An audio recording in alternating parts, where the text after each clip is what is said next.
আল্লাহ রসুল সাল্লাল্লাহু আলাইহি ওয়াসাল্লাম খাওয়ার মেনু দিছেন যে কখন খাবে, কতটুকু খাবে, কোনটার সাথে কোনটা মিলায়া খাবে, কোনটার সাথে কোনটা মিলাবে না, খাইলেও কিভাবে খাবে। গত মাসে বলা হয়েছিল যে আল্লাহ রসুল দুটা খাওয়ার উসুল দিছেন। লা তাকুল হাত্তা তাজু, ক্ষুধা না লাগলে খায়ও না।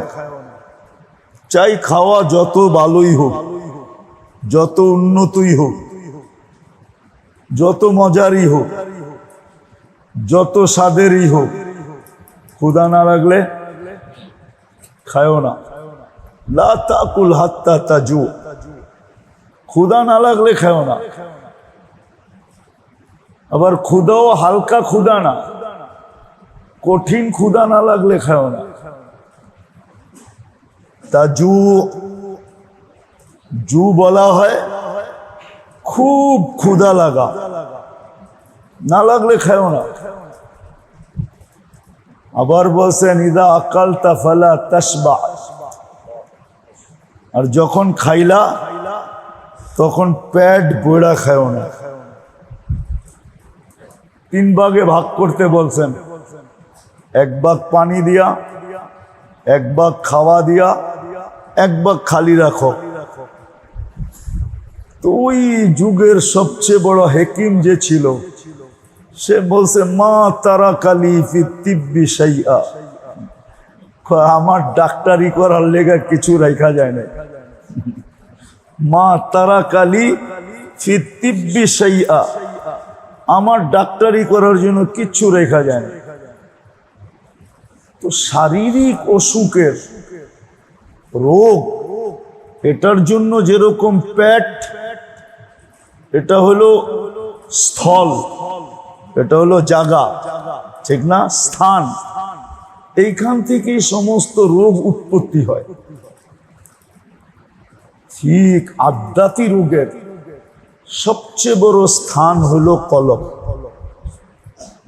আধ্যাত্মিক রোগ দিল থেকে উৎপন্ন হয়, শারীরিক রোগ পেটের থেকে উৎপন্ন হয়। তো ওইটার তরতিব শিখাইছেন যে তুমি যদি সুস্থ থাকতে চাও তাহলে তুমি কি করবে। এটা লম্বা, এটা ডাক্তারদের সাবজেক্ট, এটা আমার সাবজেক্ট না। কিন্তু তারপরও আমি যা বলার বলে দিলাম, আল্লাহর রসুল যা বলছে তা বলে দিছি।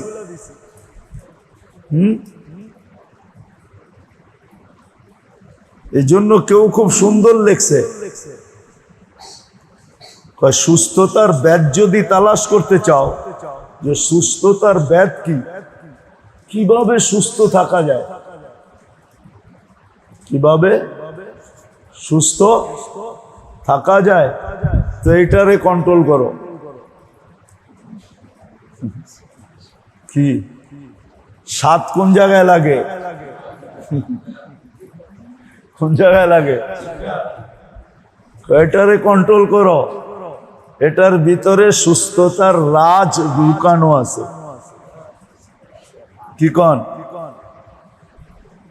এটার ভিতরে লুকানো আছে রাজ, এইখানে লুকানো আছে। এটাকে কন্ট্রোল করতে হবে। স্বাদ যতই লাগুক, মজা যতই লাগুক, তো শরীরের অসুস্থতার কেন্দ্র হলো পেট, আর আধ্যাত্মিক রোগের কেন্দ্র হলো কল্ব। কি কল্বকে, পেটকে বাঁচানোর তরতিব তো সহজ, এটা কোনো কঠিন না। এটা কোনো, আল্লাহ রসুল 3 শব্দে বলে দিয়েছেন, 2 শব্দে বলে দিয়েছেন, কিন্তু এটা একটু কঠিন। দিলের রোগের থেকে বাঁচার জন্য, যে দিল হলো আধ্যাত্মিক রোগের কেন্দ্র। আবারও বলতেছি, শারীরিক রোগ গত মাসেও বলছিলাম শারীরিক রোগ দ্বারা মানুষ কখনো কখনো অপকারের চেয়ে মুসলমানের উপকারই বেশি হয়। শারীরিক রোগ দ্বারা মুসলমানের অপকারের চেয়ে উপকার বেশি হয়। কেননা যারা শারীরিক রোগে আক্রান্ত এরা অনেক সওয়াব আমল ছাড়া পাইতে থাকে, অনেক সওয়াব কি আমল ছাড়া পাইতে থাকে, বড় বড় গাট্টি পাইতে থাকে সওয়াবের। কিন্তু আধ্যাত্মিক রোগ এখানে লাভের কিচ্ছু নাই, এটা পুরাটাই লস। আধ্যাত্মিক রোগ যার হলো, দিলের ভিতরে যে রোগ হলো এটার দ্বারা মর্তবা বাড়ে না, কিন্তু শারীরিক রোগ দ্বারা কখনো মর্তবাও বাড়ে, বড় বড় মর্তবা বাড়ে। যেমন একটা দেখাই যেই ব্যক্তি ডায়রিয়ায় মারা গেল মুসলমান, তাহলে বাহ্যিক দিক দিয়ে বলা যায় তার মৌত শাহাদাত, ঠিক না? কেননা ভিতরের খাতা তো আমাদের উম্মুল কিতাব তো আমাদের কাছে নাই, আমরা বাহ্যিক দেখেই বলবো সে শহীদ হয়ে মরছে। আর আল্লাহ কিন্তু বাহ্যিকই কবুল করেন। এই জন্য হাদিসে কুদসি আছে, কোনো ব্যক্তি যখন মারা যায় আর মানুষ যখন তার সম্বন্ধে ভালো ধারণা রাখে আর ভালো আলোচনা করে, তখন আল্লাহ বলতে থাকে ইন্নী আলামু বিকুম, ইন্নী আলামু বিহি বিকুম, আমি এই ব্যক্তির ব্যাপারে তোমাদের চেয়ে ভালো জানি, কিন্তু তারাক্তু ইলমি, আমি আমার জানাটা বাদ দিয়া দিলাম। এ যে কয় নম্বর এটা আমি জানি, কিন্তু তোমরা সবাই ভালো বলতেছ, আলোচনা ভালো করতেছ, বিদায় আমার জানা বাদ দিয়া দিলাম। কবিলতু শাহাদাতা আবদি, আমি তোমাদের সাক্ষী গ্রহণ করলাম, আমি ভালো বইলা ভালোর খাতায় লেখা দিলাম।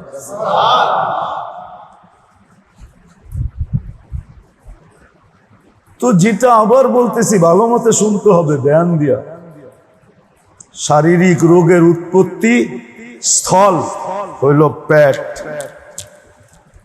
আর আধ্যাত্মিক রোগের উৎপত্তি স্থল হইল দিল, কল্ব।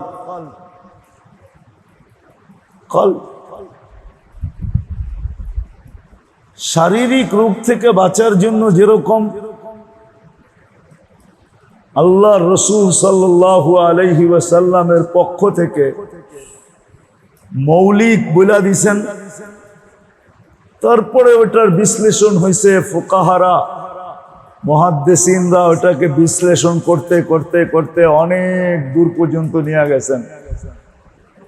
এরকম আধ্যাত্মিক রোগের থেকে বাঁচার জন্য মৌলিক কিছু জিনিস আছে, গুরুত্বপূর্ণ কিছু জিনিস। এটার থেকে যখন বাঁচবো, বাঁচা যাব, তখন আস্তে আস্তে আস্তে আস্তে আমার ভিতর থেকে আধ্যাত্মিক রোগ শেষ হইতে শুরু করবে।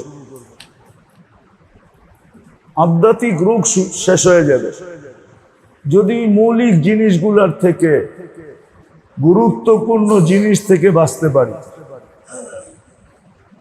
যেটাকে বলে সাম্মুল কল্ব, দিলের জন্য বিষ,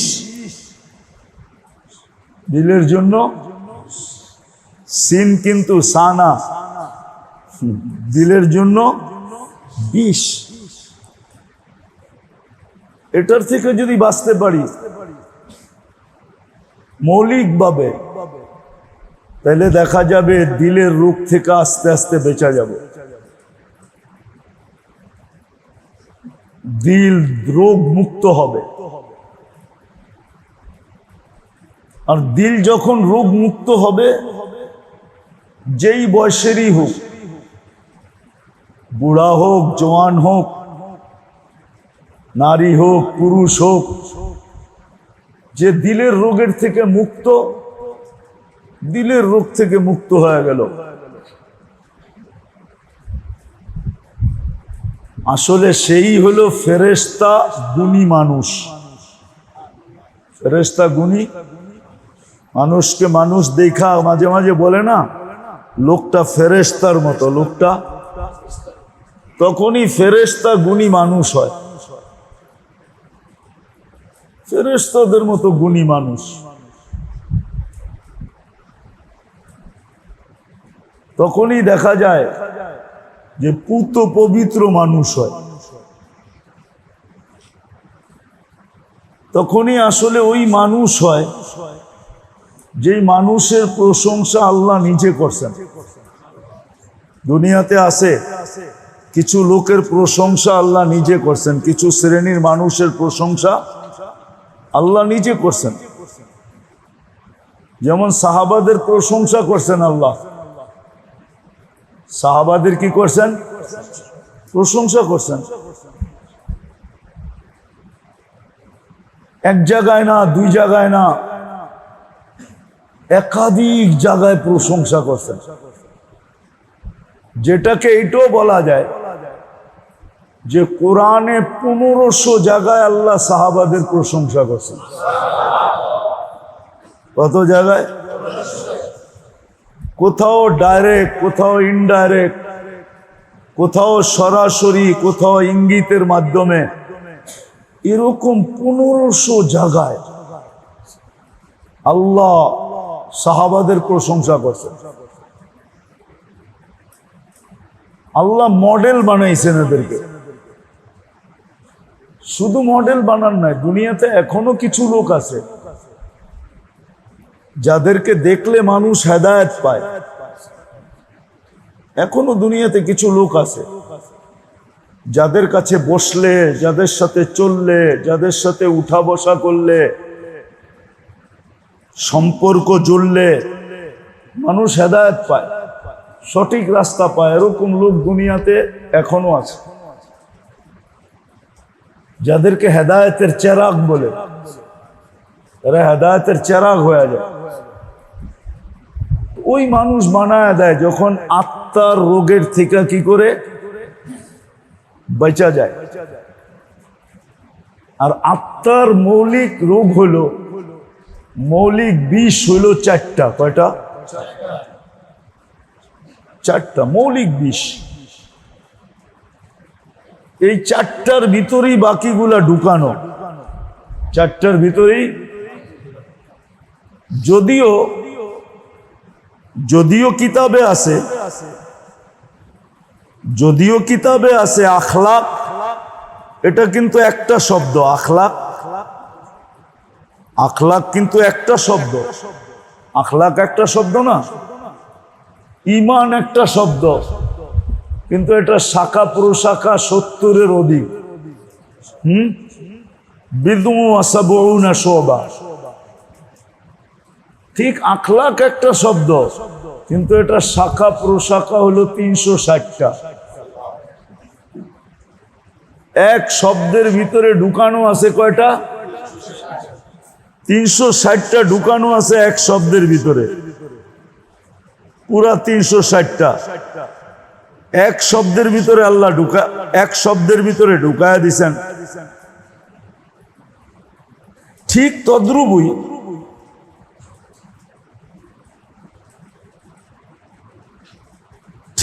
তদ্রুপই যেটা বুঝাইতে চাইতেছিলাম,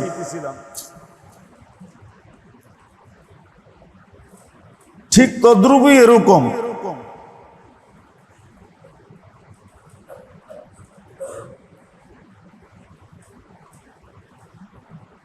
চারটার ভিতরে সবগুলা ঢুকানো আছে। সব ঢুকায় দিয়েছেন 4টার ভিতরে।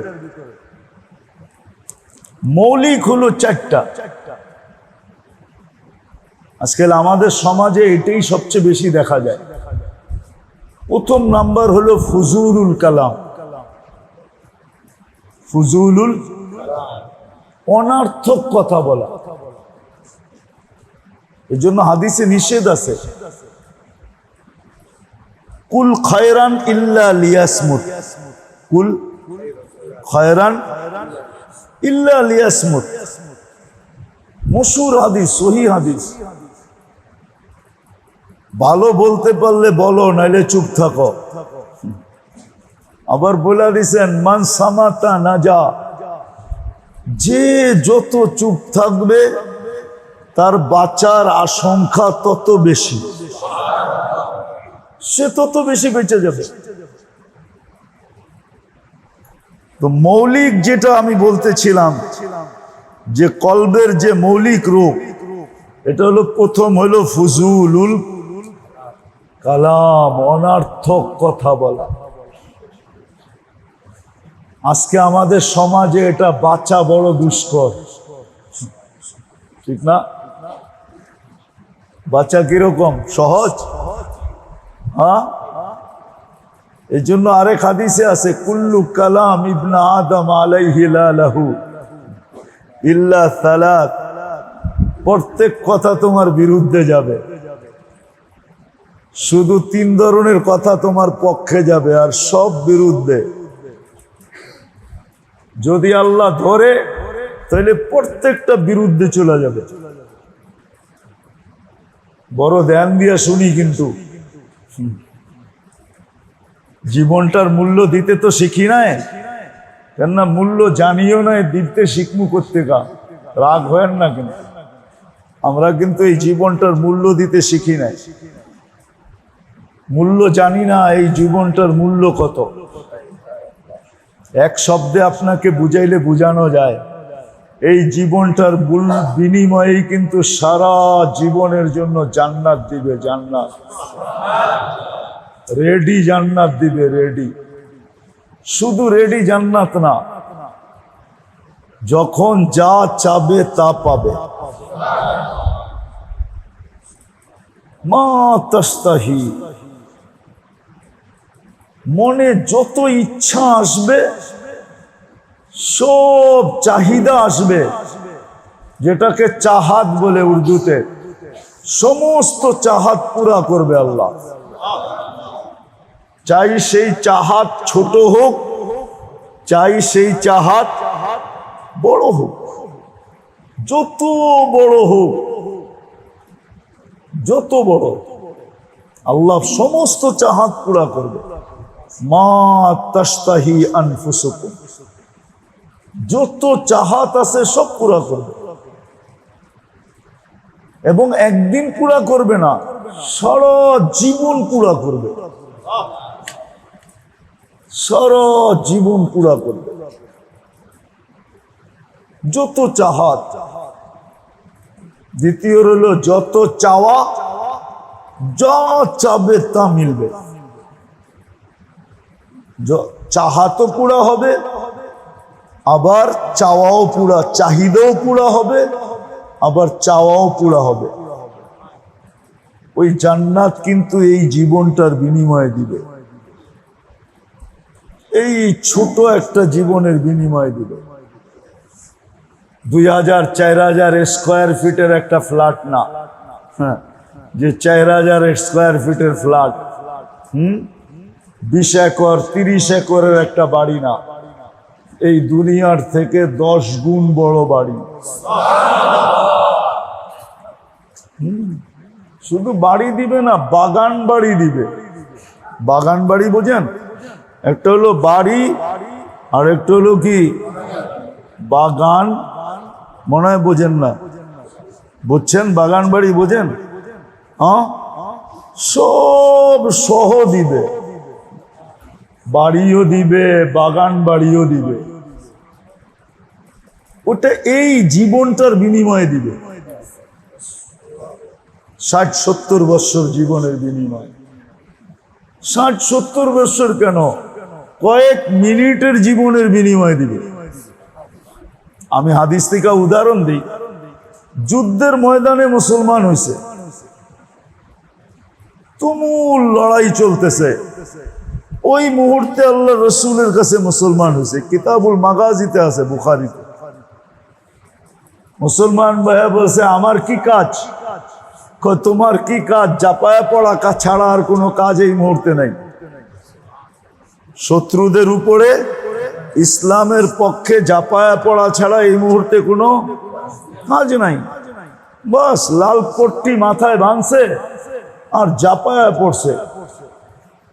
কাতারের পরে কাতার, সফের পরে সফ, সব ব্যাত কইরা সামনে যাইতেছিল আর সাহাবা তাক করে দেখতেছিল যে এটাকে, একে তো আমরা চিনি না, একে কতক্ষণ পরে শহীদ হয়ে গেছে। জীবনে এক ওয়াক্ত নামাজ নাই, একটা রোজা নাই, মাত্র ময়দানে মুসলমান হয়েছে কয়েক মিনিট আগে। লাট যখন আল্লাহ রসুলের সামনে আনছে, আল্লাহ রসুল বলছে ওয়াসালাল জান্নাহ, জান্নাতে পৌঁছে গেছে। কয়েক মিনিটের বিনিময়ে জান্নাত। আজকে তো আমরা আমাদের জিন্দেগির দাম জানি না। দুঃখ তো এখানে। যুবক যৌবনের দাম জানে না, পুরুষ পুরুষত্বের দাম জানে না, নারী নারীত্বের দাম জানে না, কেউ আজকে তার জীবনের দাম জানে না। দাম এতটুকুই নির্ধারণ করছে, কামানা খানা সোনা সুবা পাখানা। কামানা খানা সোনা সুবা পাখানা। সারাদিন খাওয়ার জন্য খাটতে থাকে, আর খাওয়ার পরে বাহির করার জন্য আবার অস্থির হইতে থাকে। জিজ্ঞাসা করলে এত খাটো কেন? খাওয়ার লেগা। কি এটার লিখিত এত খাটে, ঠিক না? এটাই তো জবাব দিবেন। এত হাড়ভাঙ্গা পরিশ্রম করো কেন? কি খাওয়ার জন্য। আবার যদি জিগা এত খাও কেন? কামানের জন্য। খায় কামানের জন্য আর খাটে খাওয়ার জন্য। এটুকুই কি জিন্দেগির দাম? রাগ হয় না কিন্তু। একটু নিজেকে প্রশ্ন করেন না যে আমার জীবনটার দাম কি এটাই? যুবকের যৌবনের দাম এটাই? নারীর নারীত্বের দাম এটাই? যে পাকানা সাজনা সাজানা, মনে হয় বোঝেন না, উর্দু বোঝেন? পাকানা সাজনা সাজানা, নিজে সাজবো আর ঘরের সাজাইবো, পাকাইব। খানা সোনা সুবা পাখানা, এটাই কি জীবন? জীবনের দাম আছে মেরে দোস্ত। আল্লাহ রসুল এসে আমাদের জিন্দগির দাম বুঝাইছেন, জিন্দগির দাম কত, তোমার বিনিময়ে তোমার মিলবে কি। কোরআন বুঝাইছে চিৎকার দিয়া, ইন্নাল্লাহ হাশতারা মিনাল মুমিনিনা আনফুসাহুম ওয়া আমওয়ালাহুম বিআন্না লাহুমুল জান্নাহ। জান্নাতের বিনিময় কিনতে চাইতেছে। দুনিয়া আল্লাহ তো কাগজ দিয়ে কিনে, আল্লাহ তো জান্নাত দিয়ে কিনবে। ক্রেতার কারণে জিনিসের দাম বাড়ে, ঠিক না? কি আছে যাত্রা বাড়ি দুই একটা? আছে মনে হয় নাই? আরং আছে, স্বপ্ন আছে, বিগ বাজার আছে, নাই? স্বপ্ন আছে, আরং নাই। আরো যত বড় বড় সুপার মার্কেট আছে, দুই একটা নাই, মনে হয় স্বপ্নই আছে, ঠিক না? হ্যাঁ, কি বলেন? স্বপ্নের জিনিসের দাম ভিন্ন কেন? কেন ওইখানে সবাই ঢুকে না। সবাই ওইখানে জিনিসের দাম ক্রেতা হিসাবে, কি ক্রেতা হিসাবে জিনিসের দাম নির্ধারিত করা আছে, ঠিক না? আল্লাহ কিনতে চাইতেছেন, ক্রেতা আল্লাহ। কে? আল্লাহর মতো সত্তা কিনতে চাইতেছে। আমি কাহিনীতে বিশ্বাস তো না, কিন্তু এক কাহিনী মনে উঠলো, এই জন্য বলতেছি। বর্তমানে যে ইরানের খমিনির আগে ইরানের রাজা ছিল শাহ। ইরানের রাজা ছিল শাহ, ছিল ইরানের রাজা। শাহর একটা লম্বা জামানা ছিল, একে বিতাড়িত করেই বর্তমান প্রথম খমিনি আসছে, তারপরে আরো কয়েকজন গেছে, এখন পর্যন্ত চলতেছে। তো শাহর একাধিক স্ত্রী ছিল। তো একদিন শাহর স্ত্রী মার্কেটিং করতে যাবে, তো শাহ মার্কেটে ঘোষণা দিছে যে অমুক দিন আমার স্ত্রী মার্কেটিং করবে, কিন্তু শর্ত হইলো মার্কেটে দোকান মালিক আর সেলসম্যান ছাড়া কেউ থাকতে পারবে না। না, আমার ওয়াইফ ইরানের রাজার মালিকাতু ইরান, ইরানের রাজার স্ত্রী, বাবুই তো ভিন্ন, ঠিক না? কি বলেন? তো সে ঢুকছে, বাজার করছে, 2-1 সপ্তাহ পরে শাহর সাথে আর বিচ্ছেদ হয়ে গেছে। কিছে? ডিভোর্স হয়ে গেছে ওই মহিলারই। তো আবার মাসখানিক পরে ওই মহিলা ওই মার্কেটেই ঢুকছে। এখন কি রানী হিসাবে ঢুকছে না পাবলিক হিসাবে ঢুকছে? যখন পাবলিক হিসাবে ঢুকছে তো এখানে এক কবি ছিল, তো সে দেখা ওই সময় কলম হাতে নিয়ে লিখতেছে, মালিকাতু ইরান দুফিনাত ফি তুরাবিন নিসিয়ান। ইরানের রানী বুলের মাটিতে দাফন হয়ে গেছে। 1 সপ্তাহ আগেই তো রানী হিসাবে আসছে, পুরা মার্কেট খালি ছিল, উনি একা মার্কেটিং করছে রানী হিসাবে। ডিভোর্স হইতে দেরি, ভ্যালু কমতে দেরি হয়। আল্লাহ আমাদেরকে কিনতে চাইতেছেন, আমাদের ভ্যালু কতটুকু পাবে। আল্লাহ কিন্তু কিনতে চাইতেছেন। আফসোস তো এইখানে যে মুসলমান নিজের দাম বুঝলো না, যুবক তার দাম বুঝলো না, নারী তার দাম বুঝলো না, পুরুষ তার দাম বুঝলো না। জীবনটা বড় দাম।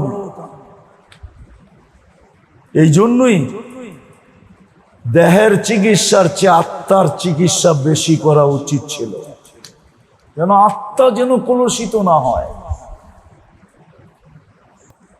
আর কবুলিয়াত যখন হয়ে যায়, ফুল যখন ফোটে, তো গ্রানি মানুষ তালাশ করে লুকায়া আছে কোন জায়গায়।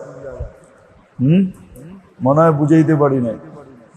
ফুল যখন ফোটে, গ্রান যখন ছড়ায়, তো মানুষই তালাশ করে যে ফুলটা আছে কোথায়, ঠিক না? ঠিক কবুলিয়াত যদি হয় তো ইনশাআল্লাহ সবাই এটাকে তালাশ করবে যে এটা কোন মসজিদে হয়, কোন জায়গায় হয়, কোন দিনে হয়, কোন মাসে হয়।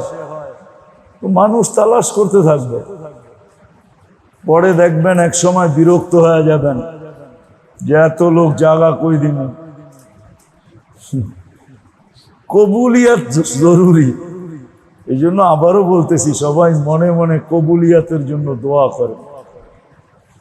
আর একটা দোয়াও করেন যেন কথার ভিতরে আল্লাহ আসর দিয়া দেয়। কি আসর বোঝেন তো? ক্রিয়া আসর যেন হয় কথায়। কথা হইল অনেক উচ্চাঙ্গের, কিন্তু আসর হইল না, তাহলে এই কথায় কোনো লাভ হবে না। কিন্তু আসর যদি হয় আর কথা যদি বাঙ্গাচুরাও হয়, টুটা ফাটাও হয়, তাইলেও দেখা যাবে দিল চেঞ্জ হয়ে যাবে, জিন্দেগি চেঞ্জ হয়ে যাবে। এই জন্য আল্লাহ যেন কবুলিয়াত নসিব করে, কথার ভিতরে আসর নসিব করে। আমাদের এই আশা বসা আল্লাহ যেন কবুল করেন। খুব দোয়া করা চাই।